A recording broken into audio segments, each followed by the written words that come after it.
साथियों, एनपी प्रेरक कहानियों में आप सभी का स्वागत है। आज हम जो कहानी सुनाने जा रहे हैं उसका शीर्षक है भगवान की गोद में सर। एक लड़की ने एक संत जी को बताया कि मेरे पिता बहुत बीमार हैं और अपने पलंग से उठ भी नहीं सकते। क्या आप उनसे मिलने हमारे घर पे आ सकते हैं? संत जी ने कहा, हाँ बेटी, मैं ज़रूर जाऊंगा। संत जब उनसे मिलने उसके घर पर गए तो देखा कि एक बूढ़ा और बीमार आदमी पलंग पर दो तकियों पर सिर रखकर लेटा हुआ है, लेकिन एक खाली कुर्सी उसके पलंग के सामने पड़ी थी।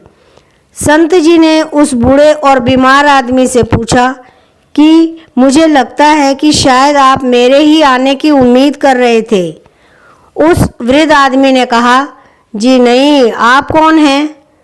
संत जी ने अपना परिचय दिया और फिर कहा, मुझे ये खाली कुर्सी देखकर लगा कि आपको मेरे आने का आभास हो गया है।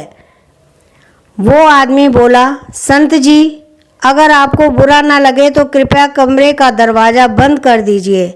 संत जी को थोड़ी हैरानी तो हुई, फिर भी संत जी ने दरवाज़ा बंद कर दिया। वो बीमार आदमी बोला कि दरअसल इस खाली कुर्सी का राज मैंने आज तक भी किसी को नहीं बताया, अपनी बेटी को भी नहीं। मैं अपने पूरे जीवन में ये जान नहीं सका कि प्रार्थना कैसे की जाती है, लेकिन मैं प्रत्येक दिन मंदिर जाता अवश्य था, लेकिन कुछ समझ नहीं आता था। लगभग 4 साल पहले मेरा एक दोस्त मुझे मिलने आया। उसने मुझे बताया कि हर प्रार्थना भगवान से सीधे ही हो सकती है। उसी ने मुझे सलाह दी कि खाली कुर्सी अपने सामने रखो और ये विश्वास करो कि भगवान खुद इस कुर्सी पर तुम्हारे सामने बैठे हैं। फिर भगवान से ठीक वैसे ही बात करना शुरू करो जैसे कि अभी तुम मुझसे कर रहे हो। वो हमारी हर फरियाद सुनता है। और जब मैंने ऐसा ही करके देखा, मुझे बहुत अच्छा लगा। फिर तो मैं प्रत्येक दिन में 2-2 घंटे तक ऐसे ही भगवान से बातें करने लगा। लेकिन मैं इस बात का विशेष ध्यान रखता था कि मेरी बेटी कभी मुझे ऐसा करते देख ना ले।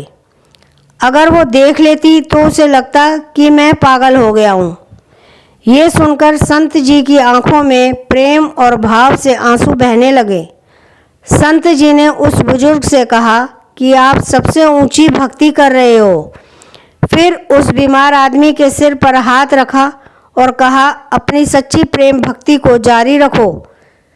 संत जी अपने आश्रम में लौट गए, लेकिन 5 दिन बाद वही बेटी संत जी से मिलने आई और उन्हें बताया कि जिस दिन आप मेरे पिताजी से मिले थे वो बेहद खुश थे, लेकिन कल सुबह 4 बजे मेरे पिताजी ने प्राण त्याग दिए।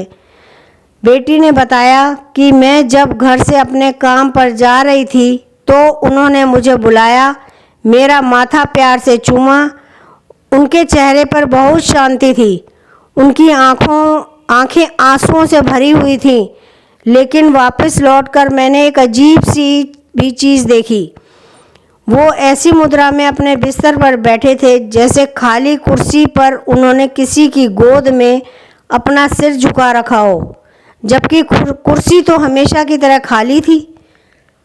संत जी, मेरे पिताजी ने खाली कुर्सी के आगे सिर क्यों झुका रखा था?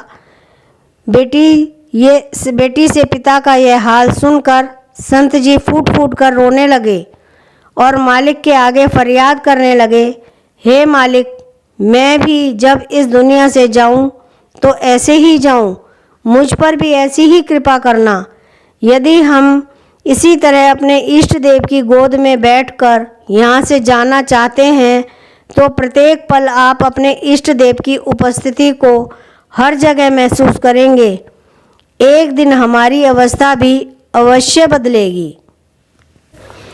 अगर आपको यह प्रेरक कहानी अच्छी लगी हो तो आप इसे लाइक करें, कमेंट करें, शेयर करें और सब्सक्राइब करके बेल आइकन बटन दबाना ना भूलें, जिससे कि आप सबसे पहले हमारी आने वाली कहानी सुन सकें।